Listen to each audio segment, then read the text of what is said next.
I pull up, you know I be moving. Moving the floor and I'm cruising. The money I'm speaking is fluent. All of my business booming. Stacking my cash in abundance.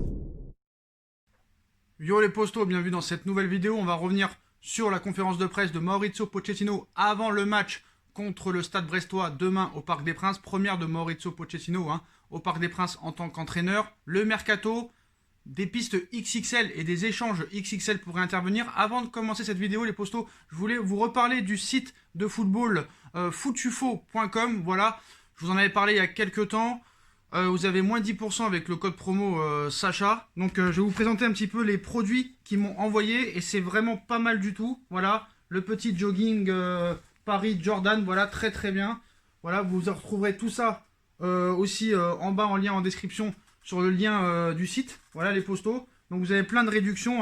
On m'a envoyé aussi cette petite veste qui est vraiment pas mal, qui est aussi disponible sur le site les postos. Voilà, Jordan, Paris Jordan, c'est vraiment pas mal. C'est des produits de très très bonne qualité les postos. Donc voilà, le site est en bas en description. Donc vous y retrouverez toutes les informations en description. Donc vous avez moins 10% avec le code promo Sacha. Donc à partir de 79 € d'achat, vous avez livraison gratuite. Si vous achetez pour 39 €, vous pouvez obtenir un maillot gratuit. Si vous achetez pour 79 €, vous pouvez obtenir 2 maillots gratuits et livraison gratuite. Si vous achetez pour plus de 139 €, vous pouvez obtenir 3 maillots gratuits et livraison gratuite, les postos, voilà. Vous pouvez commenter aussi la chemise gratuite dans l'interface de paiement. Le lien du site est en bas en description. Vous pouvez vous faire plaisir, les postos.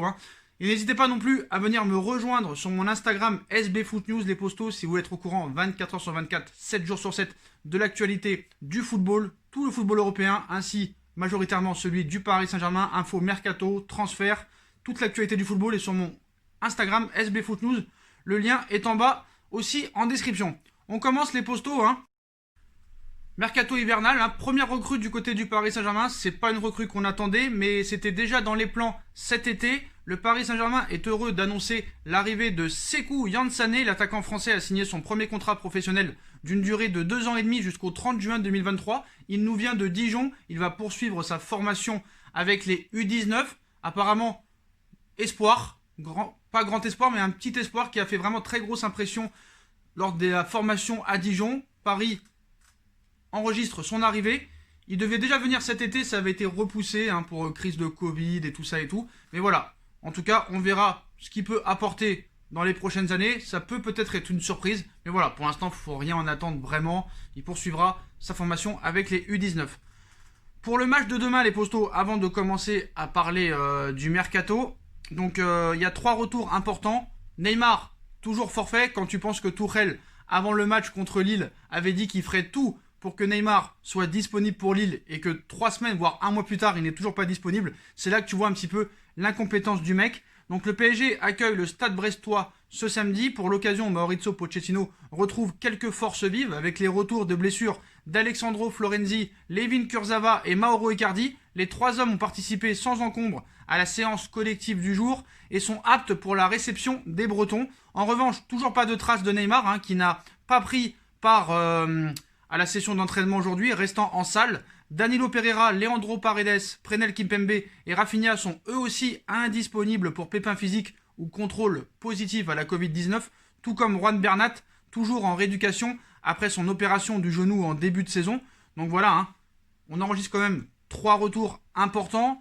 Surtout, je pense que à droite, ça va faire du bien de retrouver quand même Florenzi parce que voilà, Dagba, désolé de le dire, mais c'est quand même très très limite, voire très insultant d'avoir un joueur comme ça dans son équipe. Bref, Maurizio Pochettino ne s'inquiète pas pour Kylian Mbappé et le Paris Saint-Germain. Pour son premier match de l'année 2021, le PSG a montré des signes vraiment très inquiétants sur le plan physique, à l'image de Kylian Mbappé.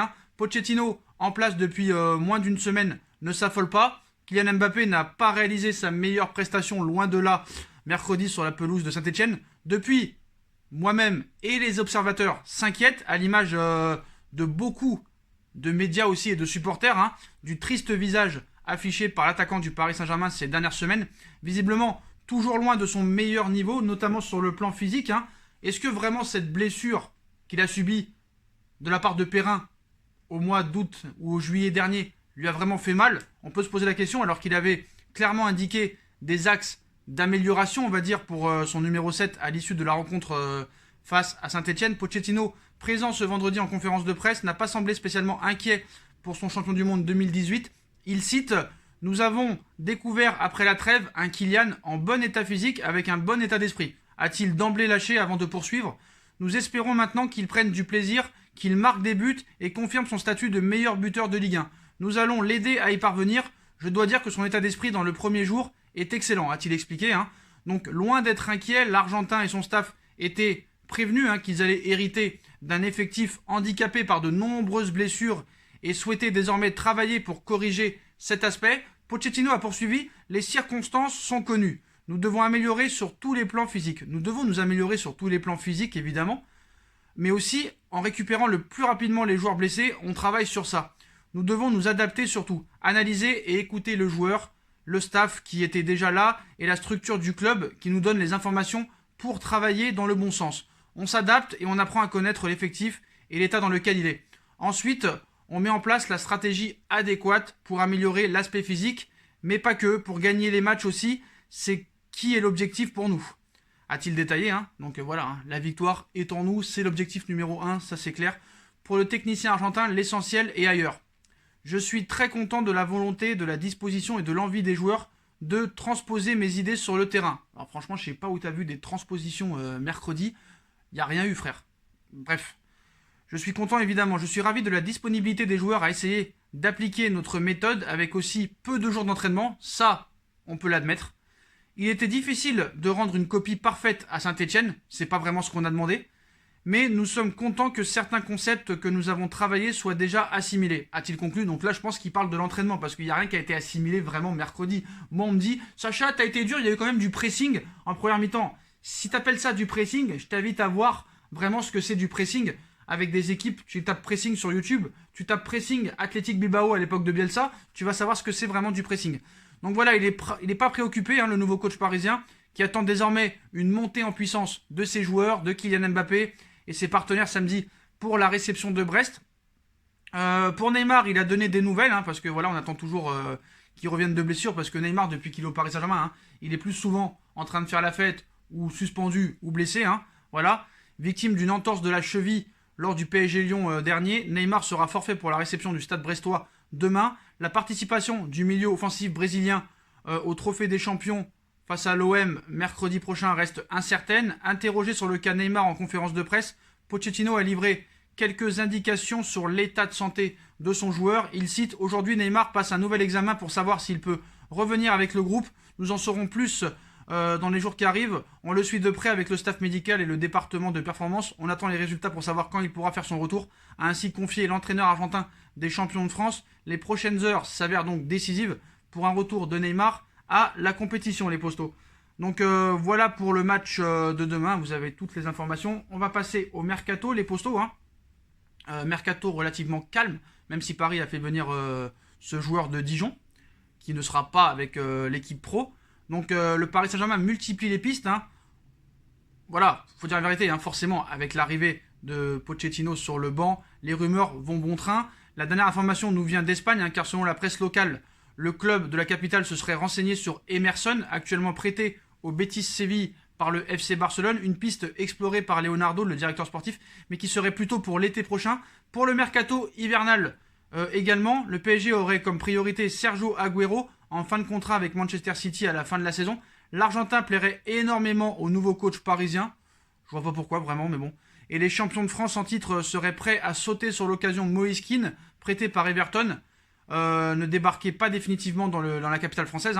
Un gros coup à venir pour le PSG peut-être, donc réponse dans les prochains mois. Et le chantier principal pour l'été prochain semble être la défense. Une nouvelle fois, le PSG voudrait profiter de la situation contractuelle de Sergio Ramos pour enfin trouver un successeur à Thiago Silva. Le capitaine du Real Madrid n'arrive pas à se mettre d'accord avec son club pour une prolongation de contrat et le club français a des arguments pour faire réfléchir le défenseur espagnol. Avec le contexte économique actuel, les pensionnaires du Parc des Princes sont à la recherche de la bonne affaire sans casser leur tirelire.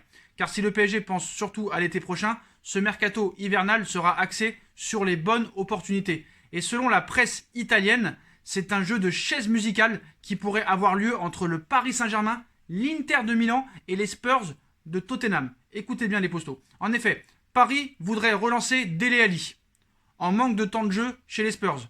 Une arrivée qui pourrait entamer et entraîner le départ de Leandro Paredes chez les Nerazzurri de l'Inter de Milan, alors que dans le même temps, Christian Eriksen ferait son retour dans le nord de Londres 1 an après l'avoir quitté. Les 3 écuries pourraient coopérer pour trouver une solution qui convient à toutes les parties. C'est en tout cas le scénario envisagé. Encore faut-il que ce dernier soit réalisable vraiment. Enfin, comme je vous l'ai dit, c'est officiel, le Paris Saint-Germain a recruté pour son équipe U19 le jeune Sekou Yansane, 17 ans, l'arrivée de l'attaquant dijonnais, qui a signé son premier contrat professionnel jusqu'en 2023. Donc, cet échange XXL serait vraiment telle une bonne chose pour le PSG. J'ai envie de te dire non. Que Eriksen revienne à Tottenham, je m'en contrefiche. Que Paredes s'en aille, que Dele Alli arrive, ça me pose problème. Parce que comme je l'ai dit, Leandro Paredes, certes, est plus décevant que convaincant depuis qu'il est arrivé au Paris Saint-Germain en janvier 2019, mais il a prouvé quand même dans les gros matchs qu'il était très utile. Cette facilité à provoquer des fautes, à casser le rythme, à casser des lignes. Franchement, je préfère garder Paredes plutôt que d'avoir Dele Alli. Et le principal atout, ce qui serait bien, vraiment, ce qui serait exceptionnel, c'est de garder Paredes et d'avoir Dele Alli en prêt 6 mois. Là, au moins, tu prends pas de risque. Et si Dele Alli, pendant les 6 mois, il ne fout rien, tu le renvoies à Tottenham. Mais voilà, il faut garder Paredes et prendre Ali en prêt. Ce serait quand même pas mal, je pense. Même si je pense que Paris a de gros défauts du côté des latéraux. Parce que je sais pas pourquoi ils sont bornés sur Dele Alli, frère. Prends-nous des latéraux. Essaye de prêter Bakker et prends un latéral. Je sais pas, il doit y avoir moyen de trouver quand même mieux que Bakker et Kurzawa. Je sais pas, va voir dans les autres championnats. Va voir en championnat d'Espagne. Je suis sûr qu'il y a des bons latéraux dans tous les championnats qu'on peut citer. Et pas forcément qui jouent dans des très grosses équipes. Je suis désolé. J'ai revu le match contre Saint-Etienne. Dagba, Bakker, ce n'est pas possible pour le Paris Saint-Germain de continuer avec ça. Voilà. Bon voilà les postos, cet échange XXL pourrait avoir lieu. Eriksen ferait son retour à Tottenham. Paredes en partance vers l'Inter.